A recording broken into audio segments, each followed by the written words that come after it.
สบายดีมื้อนี้ขอต้อนรับเข้าสู่รายการคณิตศาสตร์หันษาสำหรับบุคคลพิเศษที่อยากเรียนคณิตศาสตร์ให้เก่งเนาะมื้อนี้เรามาอยู่ใน EP ที่8เนาะ EP ที่8มื้อนี้เราจะมาเล่าเรื่องการบวกและลบเลขส่วนเนาะ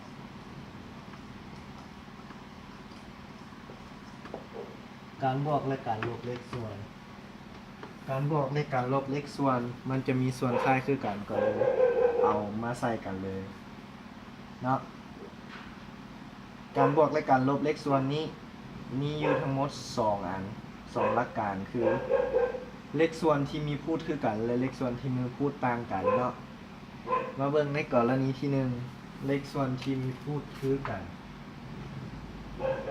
ครับเลขส่วนที่มีพูดคือกันเอาเป็น2ส่วน4บวกหรือลบเอาบวกก่อนเนาะ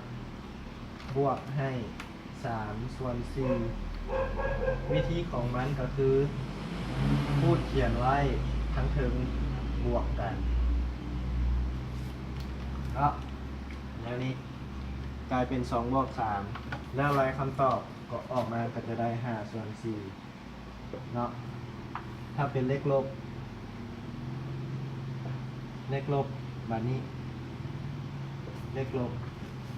ก็จะได้คำตอบเป็นลบ1ส่วน4ลบนี่สามารถเอาลงมาทางลุ่มได้เลยเพราะว่าเวลา1หาร4ก็ต้องมีลบอยู่แล้วเนาะลบ1หาร4ต้องมีลบเนาะอันที่2กรณีพูดต่างกันเหมือนพอปิ้นกราฟเนาะ4เดียวกันเลย10ปิ้นกราฟใช่เอาเป็น4ส่วน2ลบ1ส่วน4เนาะกรณีนี้ให้เราซอกหาเฮ็ดให้พูดมันคือกันสากลเฮ็ดให้พูดมันคือกันวิธีที่ง่ายที่สุดคือการคูณควายกันคือเอาตัวลุ่มมาคูณตัวเทิงเนาะคูณควายมาแบบนี้เนาะนี่คือวิธีที่ง่ายที่สุดแต่ว่ามันจะยาวหน่อยนึงสำหรับใครที่เข้าใจยากแล้วอีกวิธีหนึ่งคือให้เราคิดหา2คูณอย่างจะเท่ากับอีกฝากหนึ่งคือ4นี่เนาะก็จะได้2คูณ2เป็นบทจึงเท่ากับ4เพราะฉะนั้นมันจะกลายเป็น4ส่วน2คูณ2แล้วอย่าลืมคูณทางลุ่มแล้วคูณทางเทิงพร้อมเนาะลบให้1ส่วน4วันนี้ขอเขียนลัดเด้อ4คูณ2เป็น8 4คูณ2เป็น8 2คูณ2เป็น4แล้วเอา4กับ4นี่รวมกันเป็นนี้เนาะ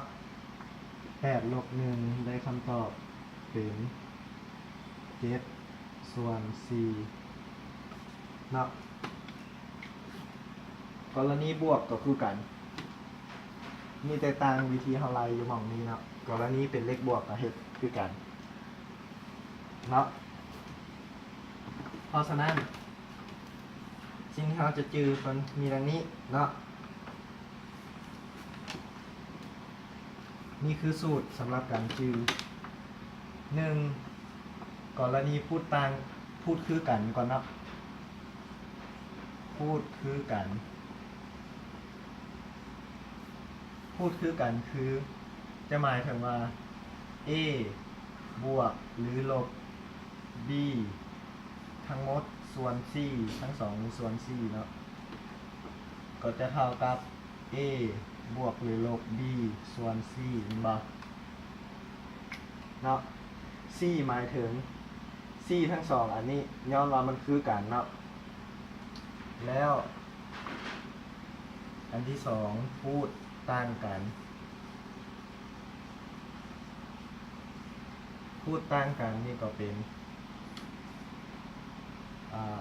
A ส่วน A